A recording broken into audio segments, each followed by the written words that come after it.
Mi suegro retiró 2,7 millones de euros del depósito familiar y gritó: yo decido a quién dejo.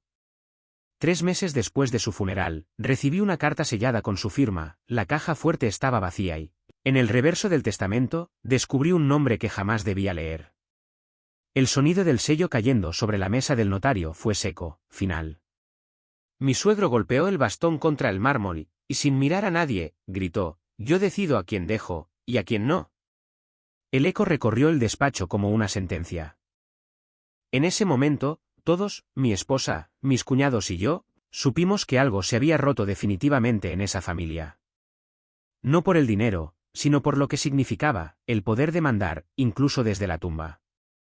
3 meses después, cuando las flores del funeral ya se habían marchitado, recibí una carta con su firma y un sello rojo, idéntico al del día de aquella escena. La abrí temblando. Dentro, una sola frase: lo que buscas no está en la caja fuerte, sino en lo que nunca debiste leer. Esa noche, por primera vez, entendí que los muertos pueden seguir hablando. Y que algunos gritos, los de orgullo, los de poder, no se apagan ni con tierra encima. Mi nombre es Héctor Ramírez, tengo 41 años y durante 10 creí formar parte de una familia ejemplar. Casado con Elena, hija mayor de don Alfonso Llorente, un empresario retirado de la vieja escuela, dueño de medio barrio y de la paciencia de nadie. Cuando me aceptó como yerno, lo hizo con la misma frialdad con la que uno aprueba un préstamo: ya veremos si das la talla. Yo era abogado, pero no del tipo que sale en los periódicos. Me ganaba la vida con herencias, testamentos y pequeñas disputas de propiedades. Ironías del destino. Me pasé años leyendo testamentos ajenos sin imaginar que un día el mío empezaría a escribirse en silencio, en la casa de otro. Aquel día del sello, don Alfonso había convocado a todos en su despacho de mármol blanco, en la casa familiar de Pozuelo, con la precisión de quien sabe que se acerca el final. Sobre la mesa reposaban las carpetas con los documentos del depósito familiar, 2,7 millones de euros repartidos en bonos y fondos, acumulados durante décadas. A cada uno nos pidió firmar un documento de revisión. Nadie entendió del todo lo que firmaba. Solo recuerdo sus ojos, azules, fríos, casi translúcidos, cuando miró a su hijo menor, Ignacio, y le dijo: ni un euro más, ni un euro menos. Lo que te toca ya te lo gastaste antes de tenerlo. Luego vino el golpe de bastón y la frase que aún me retumba: yo decido a quién dejo. El notario intentó calmarlo, pero don Alfonso se levantó, recogió la carpeta y salió. Ese fue el último día que lo vi con vida. El funeral fue un desfile de apariencias. Trajes caros, abrazos falsos y miradas que contaban más que las palabras. Elena lloró de verdad. Yo la sostuve mientras los demás medían el tamaño de su llanto como si fuera una subasta de afecto. Ignacio, el hermano menor, no apareció. Se dijo que estaba en Lisboa, otros juraban que en un centro de rehabilitación. La tercera en discordia era Beatriz, la menor, siempre impecable, siempre con la sonrisa de quien cree que el dinero huele a perfume. En los días siguientes, el abogado de la familia, un hombre de voz grave y paciencia infinita, nos reunió para el inventario. Elena heredaría la casa de Pozuelo. Beatriz, la empresa de logística.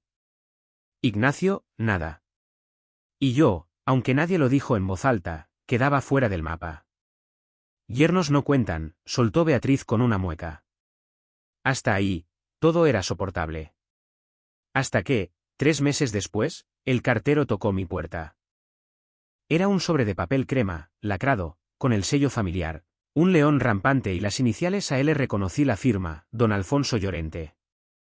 Por un momento pensé que sería una copia del testamento o alguna notificación pendiente, pero el temblor en mis manos me dijo que no.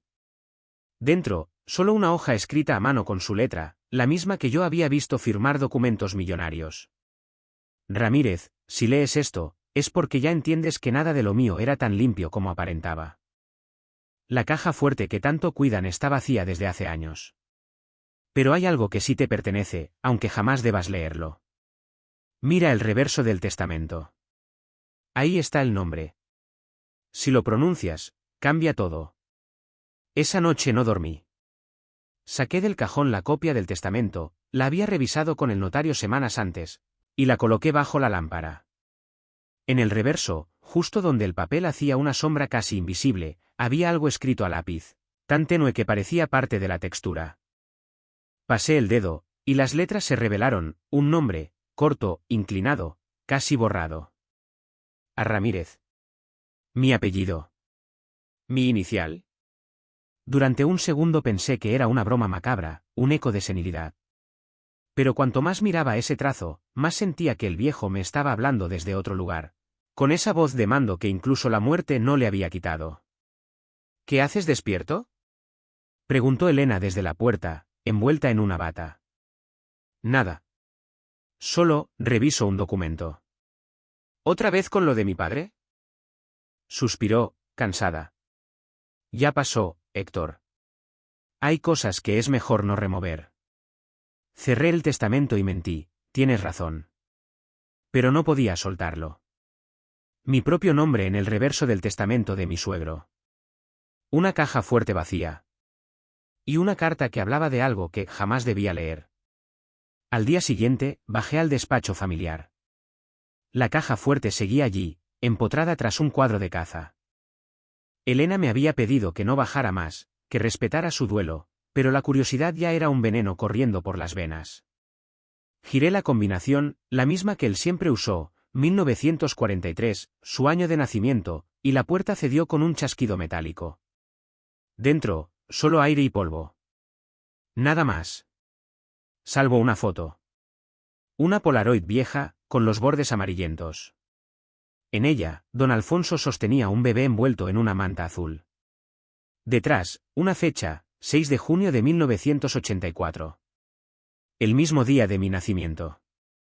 En ese momento supe que lo que venía no era una herencia. Era una confesión. Y lo peor es que ya no podía dejar de buscar. Si alguna vez has sentido que en tu familia hay secretos que nadie se atreve a nombrar, quédate conmigo. Porque esta historia no trata de dinero, sino del precio de una verdad que puede destruirte o liberarte. Mi nombre completo es Héctor Ramírez Ortega, tengo 41 años y, hasta hace poco, creí saber quién era. Soy abogado civilista, de esos que leen cláusulas hasta en los recibos de la luz y que aún creen en la palabra firmada. Nací en Madrid, crecí en un piso pequeño del barrio de Chamberí con mi madre, Amalia, y nunca tuve padre. O al menos, eso creí durante 4 décadas. Mi madre me decía que él murió joven, que no había fotos porque no quería dejar recuerdos tristes. Y yo, que siempre fui de callar por respeto, aprendí a no preguntar. La vida siguió con su rutina de becas, trabajo y silencios. Mi madre falleció en 2016 y con ella se fue la única versión posible de mi origen. Hasta que apareció don Alfonso Llorente, el hombre que luego sería mi suegro, y el destino decidió que las preguntas que no haces acaban encontrándote. Conocí a Elena, su hija, en un bufete donde ambos trabajábamos. Ella era brillante, de esas personas que entran en una sala y la llenan de propósito. Yo, discreto, tímido incluso, me enamoré de su forma de hablar de justicia como si fuera una promesa personal. Durante los primeros meses, todo fue sencillo, café, risas, citas baratas. Hasta que llegó el día en que me presentó a su padre. Recuerdo la primera comida en la casa de Pozuelo como si la mesa tuviera memoria propia. Una mesa larga, de madera oscura, con un retrato enorme del propio Alfonso presidiendo el comedor. Yo intenté romper el hielo con alguna anécdota del despacho. Él, apenas levantando la vista del plato, soltó. Los abogados jóvenes confunden ética con hambre. ¿Perdón?, dije, sin entender. Nada, siga comiendo. Suelo hablar solo cuando me aburro. Elena se sonrojó. Yo sonreí por educación. Esa fue la primera de muchas humillaciones que aprendería a tragar en silencio. Don Alfonso no era solo un empresario retirado. Era una institución. Había levantado una fortuna desde cero, con una mezcla de inteligencia y crueldad que imponía respeto. Su empresa de transporte, Llorente Logística, había sido un imperio en los 90. Cuando la vendió, se aseguró de que cada hijo heredara una parte, salvo su mujer, doña Teresa, que vivía en silencio, enferma y apartada en la planta alta, como un mueble tapado con una sábana. Nunca supe si fue ella quien crió a los hijos o si lo hizo el dinero. Pero todos se movían alrededor de él como planetas girando alrededor de un sol que solo daba calor a quien sabía inclinarse. Cuando Elena y yo nos casamos, don Alfonso me dio la mano sin sonreír. No la hagas sufrir, dijo. Y si la haces sufrir, asegúrate de poder mantenerte en pie después. Era su forma de decir bienvenido a mi casa, pero nunca serás uno de los nuestros. Aún así, nos prestó dinero para la entrada de un piso en Madrid. A nombre de Elena, por supuesto. Precaución familiar, explicó. Nunca me importó. Pensé que el respeto se gana con tiempo, no con cheques. Qué ingenuo fui. Los años siguientes fueron una exhibición constante de poder. Las comidas familiares eran una especie de juicio sin juez, donde cada uno rendía cuentas de sus logros.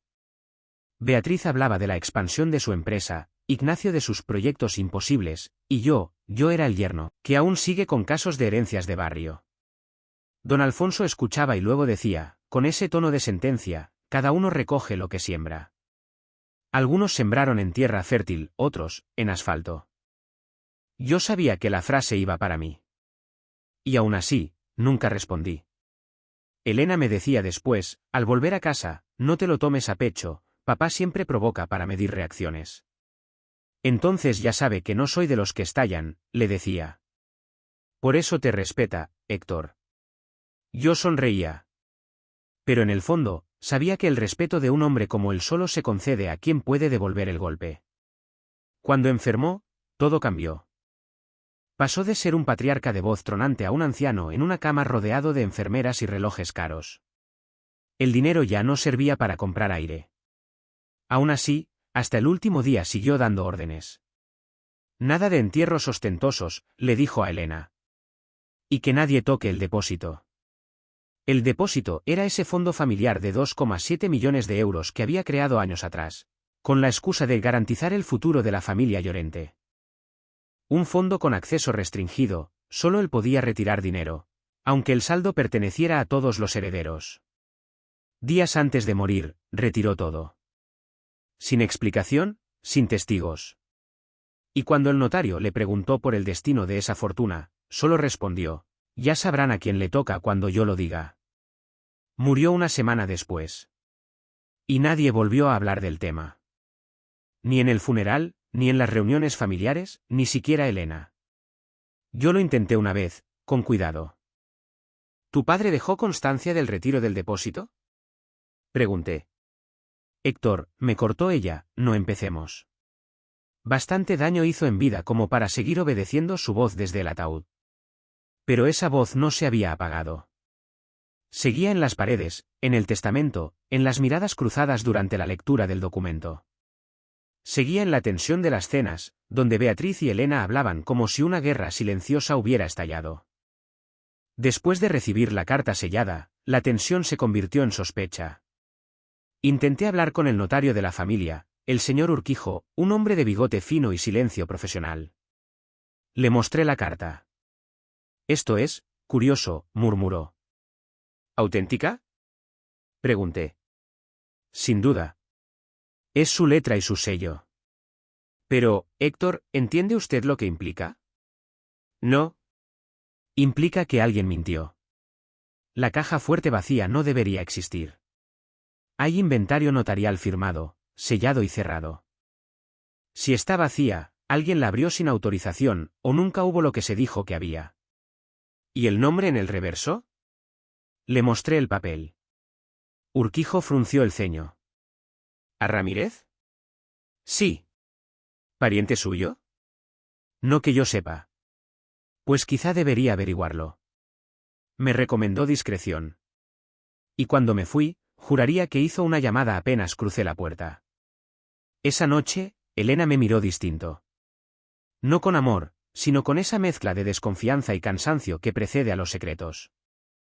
¿Por qué fuiste a ver al notario? Me preguntó. Porque necesito saber qué quiso decir tu padre con esa carta. Mi padre siempre decía cosas que no significaban nada. Déjalo. ¿Y si sí significan algo? ¿Y si terminas descubriendo algo que no puedes soportar? No respondí. Ella apagó la luz y me dio la espalda. Yo me quedé despierto, mirando el techo, con la imagen del bebé de la foto grabada en la cabeza. El mismo día de mi nacimiento. El mismo apellido. El mismo hombre que retiró 2,7 millones y gritó que él decidía a quién dejar. En ese momento entendí el verdadero problema, no era el dinero. Era el linaje. Y si lo que sospechaba era cierto, yo nunca fui un yerno. Fui un hijo oculto. Y alguien más, en esa familia, lo sabía. El día que decidí abrir la caja fuerte por segunda vez, no lo hice por curiosidad, sino por desesperación. Había pasado una semana desde que encontré la carta y el nombre en el reverso del testamento. Desde entonces, el ambiente en casa se volvió denso, lleno de silencios calculados. Elena hablaba poco. Beatriz, su hermana, me llamaba con tono cordial pero con preguntas disfrazadas. ¿Cómo llevas lo del testamento, Héctor? ¿Sigues hurgando donde no te llaman? Yo respondía lo justo. Pero dentro de mí empezaba a hervir algo que no conocía.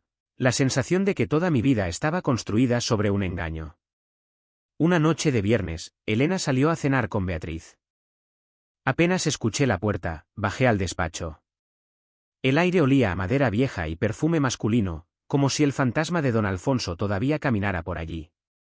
Encendí la lámpara del escritorio y moví el cuadro que ocultaba la caja fuerte. Abrí de nuevo con la misma combinación. Otra vez, nada. Solo la foto del bebé con la fecha escrita detrás.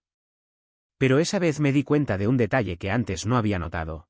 El marco metálico del fondo tenía un tornillo suelto, casi imperceptible. Lo giré con una moneda, y una pequeña plancha de acero cedió. Detrás había un compartimento oculto, más pequeño. Dentro, un sobre envuelto en plástico transparente con el sello notarial de Urquijo. Mi corazón empezó a martillar. El sobre decía, confidencial. Solo abrir en presencia de A. Ramírez. Apreté el papel entre las manos. Era mi apellido. Mi inicial. Y un notario que juró no saber nada. Tomé una foto del sobre, lo guardé en el maletín y me fui directo al despacho de Urquijo. Era sábado, pero sabía que vivía encima de la notaría. Cuando abrió la puerta, se le borró la sonrisa. ¿Qué hace usted aquí?, dijo, sujetando la bata con la mano. Necesito que me diga la verdad, don Carlos. No entiendo de qué habla. Del sobre que lleva su sello y que estaba en la caja fuerte de mi suegro. Eso es imposible. No tanto como su firma en el reverso. Le mostré la foto en el móvil. El color se le fue de la cara. ¿Dónde encontró esto? Donde usted juró que no había nada. Urquijo apoyó la mano en el marco de la puerta y bajó la voz. Héctor, escúcheme bien. Esto no tiene que salir de aquí. ¿Por qué? Porque ese sobre no debía abrirse nunca. ¿Por qué? Repetí, dando un paso adelante. Porque lo que contiene no solo cambia un apellido. Cambia toda una familia. Entonces dígamelo. No puedo. Fui obligado a firmar una cláusula de confidencialidad por el propio Alfonso. Está muerto, dije. Y aún así manda más que los vivos, respondió él, temblando. De camino a casa, la cabeza me ardía. ¿Llovía? El parabrisas era un espejo sucio que devolvía mi propia cara, la de un hombre que no sabía ni quién era. Pensé en mi madre, en todas las veces que le pregunté por mi padre y ella respondía, fue alguien que prefirió marcharse. ¿Qué pasaría si no se marchó, sino que me dejó escondido? Cuando llegué, Elena me esperaba en el salón. Sobre la mesa, la carta del viejo y la Polaroid. ¿Dónde fuiste?, preguntó sin mirarme. A ver a Urquijo. ¿Para qué? Para saber qué hay detrás de todo esto. ¿Y lo sabes?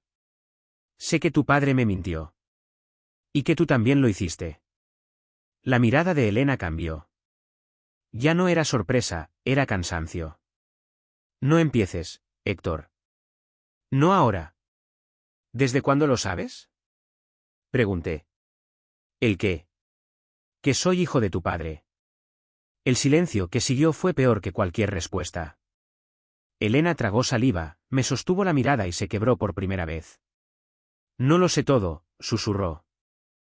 Solo que mi madre me dijo una vez, cuando yo era niña, que papá había cometido un error antes de casarse.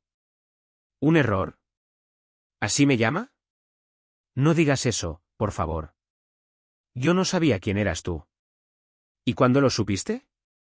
El día que te presenté en casa. ¿Y seguiste adelante igual? Sí, dijo, llorando, porque te amaba. Y porque él me juró que si me casaba contigo, nunca diría nada. Que el pasado quedaría enterrado. Me quedé sin aire. Era como si alguien me hubiese arrancado de la piel la historia entera. Don Alfonso Llorente, el hombre que me humilló durante años, había sido mi padre biológico. Y Elena, mi esposa, su hija legítima. Hermanos por sangre. Amantes por ignorancia. Di un paso atrás. Sentí que el suelo se hundía. Dime que no, pedí, con la voz rota. No puedo, susurró. Me giré, caminé hacia la puerta y ella intentó detenerme. Héctor, escúchame, ¿escucharte? Grité. ¿Después de 4 años durmiendo contigo, sabiendo esto? No lo sabía hasta después de casarnos. Y no sabía cómo decírtelo. Podías haberlo hecho antes de convertirme en el chiste macabro de tu familia. Ella cayó de rodillas, sollozando. Yo salí. La lluvia me golpeó la cara como un castigo. Esa noche dormí en el coche. A las 3 de la mañana, un mensaje de un número desconocido iluminó la pantalla. No la culpes. No fue decisión suya. Si quieres respuestas, ve mañana a las 10 a la dirección del sobre. C. No reconocí el número, pero el mensaje cerraba con una inicial que ya conocía, C. El mismo C que aparecía en la lista de pagos que encontré dentro de la carta de mi madre, cuando hablaba de un tal Carras. El mismo nombre que don Alfonso mencionó una vez entre dientes en una cena familiar, cuando dijo, hay cosas que un hombre solo puede pagar con silencio. Y yo entendí, tarde, que el silencio también se hereda. El sábado a las 10 estuve allí, una oficina vieja en el centro, con el cartel gastado de Consultoría Financiera C. Carras. Dentro me esperaba un hombre canoso, de traje gris y una mirada que sabía demasiado. Señor Ramírez, dijo al verme entrar. O debería decir, señor Llorente. En ese momento supe que ya no había marcha atrás. La verdad me estaba esperando desde hacía 40 años y griega tenía mi mismo apellido. El hombre del despacho no se levantó cuando entré. Solo extendió la mano hacia la silla frente a él, con una calma que dolía. Siéntese, Héctor, dijo, usando mi nombre con la familiaridad de quien lo ha pronunciado muchas veces en secreto. ¿Usted es Carras? Pregunté. Lo fui. Ahora soy un recuerdo con traje. El despacho olía a madera y polvo. Las persianas medio cerradas filtraban una luz grisácea. Sobre la mesa, una carpeta de cuero negro con mi nombre completo, Héctor Ramírez Ortega, escrito a máquina. Debajo, el sello de Llorente Logística S.A. ¿A qué es esto? Pregunté. Tu historia, respondió él. O lo que tu padre quiso borrar de la suya. Carras hablaba despacio, midiendo cada palabra. Me contó que había trabajado con Alfonso Llorente desde los años 80, cuando ambos eran jóvenes y ambiciosos. Alfonso era brillante, pero también temerario, dijo. Tenía una doble vida antes de casarse con Teresa. Y en esa doble vida estabas tú. Mi madre. Amalia Ortega. Trabajaba en la empresa como secretaria contable. Alfonso la hizo encargada de pagos confidenciales. Cuando ella quedó embarazada, él intentó resolverlo a su manera, dinero, silencio y un cambio de ciudad. Pero ella no quiso desaparecer. Mi garganta se cerró. Carras siguió, yo fui quien gestionó los depósitos que él envió a nombre de Amalia.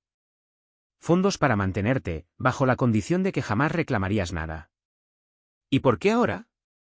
Porque el viejo sabía que no podía controlar el tiempo. Me dio una instrucción antes de morir, si recibía una señal tuya, una búsqueda, una carta, cualquier movimiento, debía entregarte esto. Empujó la carpeta hacia mí. Dentro había copias de transferencias bancarias a nombre de mi madre, un contrato privado con la firma de Alfonso Llorente, y una fotografía que me heló la sangre, mi madre, joven, abrazada a él, ambos riendo frente a un coche antiguo. Al reverso, una dedicatoria, para A, nuestra mitad perfecta. 1984. No supe si era amor o crueldad. Solo sé que me dolió como si alguien me hubiera quitado la infancia con una pinza. Él me odiaba, murmuré. Me trató como a un intruso. Porque te veías demasiado a él, respondió Carras. Y porque sabías defenderte sin levantar la voz, igual que tu madre. Eso lo enfurecía. Guardé silencio. El aire del despacho pesaba más que el cemento. ¿Por qué me citó? ¿Por compasión? Pregunté. Por justicia. Tu padre dejó más que una carta. ¿Qué más? Una cláusula oculta en el testamento, sellada bajo el código AR, dijo Carras, mirándome fijo.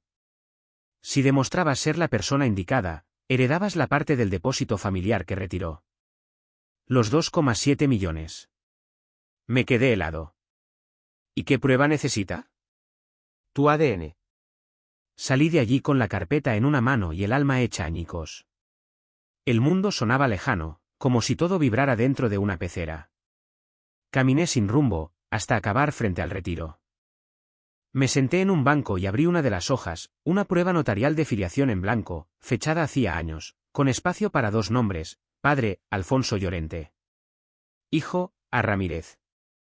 Por primera vez en mi vida, quise llorar y gritar al mismo tiempo. El dinero me daba igual. Lo que me mataba era saber que toda mi historia, mi apellido, mi matrimonio, mis recuerdos, era un mapa de mentiras escritas por el mismo hombre que me dio la vida y me la destrozó desde la distancia. Pensé en Elena. En cómo había temblado cuando le pregunté si lo sabía. Y comprendí que, en su forma torcida, también era víctima del silencio de su padre. Pero eso no borraba el daño. Saqué el móvil y le escribí un mensaje breve. Sé todo. No te preocupes, no buscaré escándalos. Solo la verdad. No lo envié. Lo borré. No sabía si quería venganza o paz. Esa tarde, fui a la notaría de Urquijo. Entré sin pedir cita. Él estaba solo, revisando papeles. Vengo a terminar lo que empezó Alfonso, le dije, y puse la carpeta sobre la mesa. Urquijo me miró largo rato. ¿Estás seguro? Si inicia este trámite, no hay vuelta atrás. Nunca la hubo, respondí. Firmé el pedido de prueba de ADN ante notario. El proceso era simple, laboratorio, custodia, cotejo con muestras del archivo Llorente. Lo difícil era sobrevivir a la espera. Pasaron 2 semanas. Durante ese tiempo, viví en un apartamento alquilado, comiendo pan duro y durmiendo poco. Cada vez que veía a Elena en las noticias, su empresa había heredado la parte visible del patrimonio. Sentía una mezcla de rabia y ternura. Yo no podía odiarla. Era como odiar un espejo. Un jueves al mediodía, me llamó Urquijo. Ya tengo el resultado, dijo. ¿Y? Necesito que venga. Colgué. Cuando llegué, me recibió con un sobre cerrado. Por protocolo, debe abrirlo usted. Mis manos temblaban. Lo abrí. La primera línea decía: coincidencia genética del 99,98%. Relación, padre biológico confirmado. Todo giró. Urquijo se levantó, me ofreció agua. Felicidades, dijo con voz neutra. Y lo siento. Reí, sin humor. ¿Felicidades? Acabo de convertirme en mi propio suegro. Urquijo bajó la mirada. El documento activa automáticamente la cláusula testamentaria. Legalmente, usted es heredero directo. ¿Y Elena? Ella conserva su parte, pero usted recibe la suma íntegra del depósito. 2,7 millones de euros. Me quedé en silencio. 2,7 millones que olían a culpa. 2,7 millones que nunca podrían comprar la verdad sin que sangrara. Esa noche fui al cementerio de la Almudena. Llovía otra vez. Me detuve frente a la lápida de Alfonso Llorente, 1943-2023. Encendí un cigarrillo, aunque no fumo. Felicidades, viejo, dije. Ganaste. Lograste que incluso muerto sigas decidiendo por todos. Saqué la carta original que me había enviado, la que decía: lo que buscas no está en la caja fuerte. La doblé y la dejé sobre la tumba. Ahora sí está vacía, ¿sabes? Susurré. La caja fuerte, y también todo lo que dejaste dentro de mí. El viento me respondió moviendo las flores. 2 días después, Elena apareció en la puerta del piso donde me refugiaba. Tenía ojeras y el rostro demacrado. Supe lo del ADN, dijo, sin rodeos. No vine a reclamar nada, respondí. El dinero ya no me importa. A mí tampoco, dijo ella. Solo quiero pedirte perdón. No supe qué decir. Ella se acercó, temblando. Yo no elegí esto, Héctor. Pero tampoco me fui cuando lo supe. Eso fue mi pecado. El mío fue amarte demasiado para sospechar, dije. Nos quedamos en silencio, 2 mitades de un mismo error mirándose con ternura rota. Al final, ella dejó una carpeta sobre la mesa. Es tu parte legal. Y una carta que mi madre escribió antes de morir. ¿Tu madre? Sí. Dijo que, si algún día todo salía a la luz, debía entregártela. Esperé a que se marchara antes de abrirla. La letra era redonda, firme. Héctor, si lees esto, es porque Alfonso no pudo hacer las paces que me prometió. Nunca fue un hombre bueno, pero te quiso a su manera. Yo supe la verdad y la callé por miedo. Miedo de perder a mi hija, miedo de destruirte a ti. Te pido solo una cosa, no devuelvas el odio. La sangre no elige. Pero la conciencia sí. Lloré. Por ella, por Elena, por mi madre, por mí. Porque todos habíamos sido piezas en una historia donde el amor y la vergüenza se confundieron hasta borrarse. A la mañana siguiente, pedí una cita con Carras. Quería cerrar el círculo. Cuando entré, el hombre sonrió, como si esperara mi visita. ¿Recibió su herencia? Preguntó. Sí. Y quiero donarla. ¿A quién? A la fundación de mi madre, Amalia Ortega. Quiero que sirva para algo limpio. Eso honra su nombre, dijo Carras. Y limpia el mío. Salí del despacho con una paz rara, distinta. Por primera vez en meses, respiré sin culpa. Esa noche escribí en mi cuaderno una sola frase. A veces la justicia no está en el dinero que recibes, sino en la verdad que eliges sostener aunque te destruya. La firmé con mi nombre completo, Héctor Ramírez Ortega Llorente. Porque, al fin, los 2 hombres que fui podían mirarse sin miedo. Han pasado 6 meses desde aquel día en que todo se vino abajo y, paradójicamente, todo se ordenó. Vivo en un pequeño piso alquilado en Lavapiés, con paredes blancas y sin cuadros. No quiero retratos ni recuerdos colgados. Prefiero mirar espacios vacíos que me recuerden que ahora puedo elegir con qué llenarlos. Trabajo como asesor legal independiente. No defiendo fortunas ni pleitos de herencias, ayudo a familias que intentan evitar lo que me destruyó a mí, el silencio. Mi nombre legal ya cambió. En el DNI figura Héctor Ramírez Ortega Llorente, aunque aún me cuesta pronunciarlo sin sentir un nudo en la garganta. No lo hice por dinero ni por reconocimiento. Lo hice para dejar constancia de la verdad, esa que tantos intentaron enterrar bajo testamentos, firmas y sellos. A veces me pregunto qué habría pasado si don Alfonso hubiese tenido el valor de mirarme a los ojos y decirme la verdad mientras aún respiraba. Quizás no lo habría odiado tanto. Quizás habríamos encontrado un modo de reconocernos, no como padre e hijo, sino como 2 hombres condenados por su propio orgullo. Pero no lo hizo. Y ese silencio fue su herencia más pesada. La donación a la fundación de mi madre se concretó sin obstáculos. Puse el dinero a nombre de Fondo Amalia Ortega para mujeres y niños sin voz. El día que firmé los papeles ante notario, algo en mi pecho se aflojó. Por primera vez, el dinero de Llorente sirvió para reparar en lugar de dañar. Carras me llamó luego, emocionado, su madre estaría orgullosa. Eso intento, le respondí.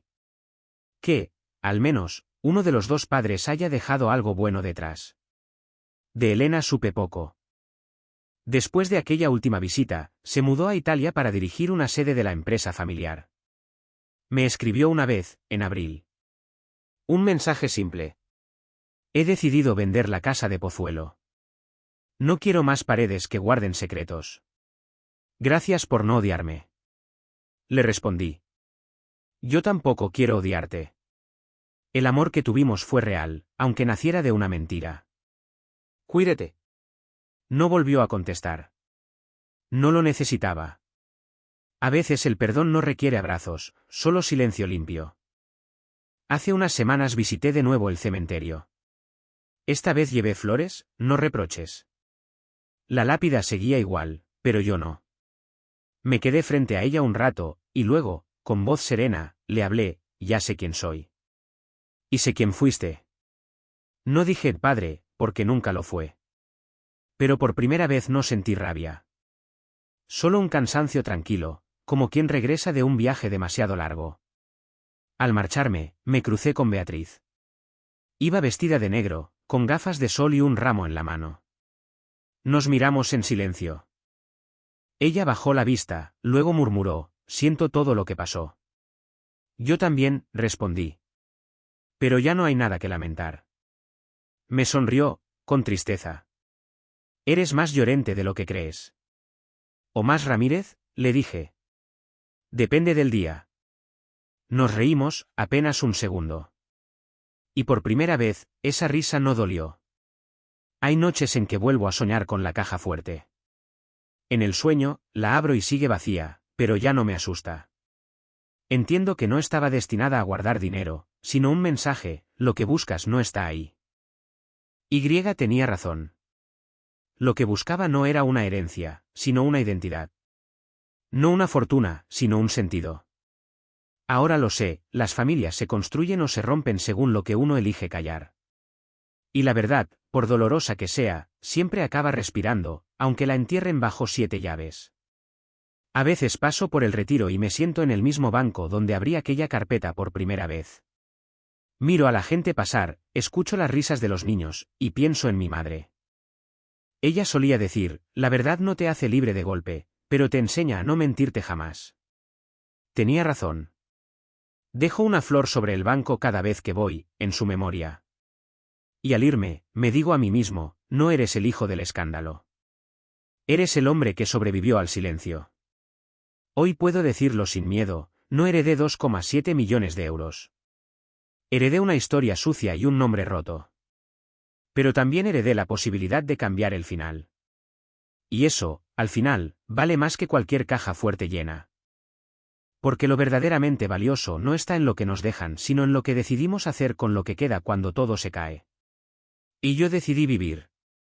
Sin secretos. Sin herencias que pesen. Con la paz que da saber que el silencio, al fin, se rompió. Suscríbete al canal para recibir cada día nuevas historias de Reddit antes que nadie.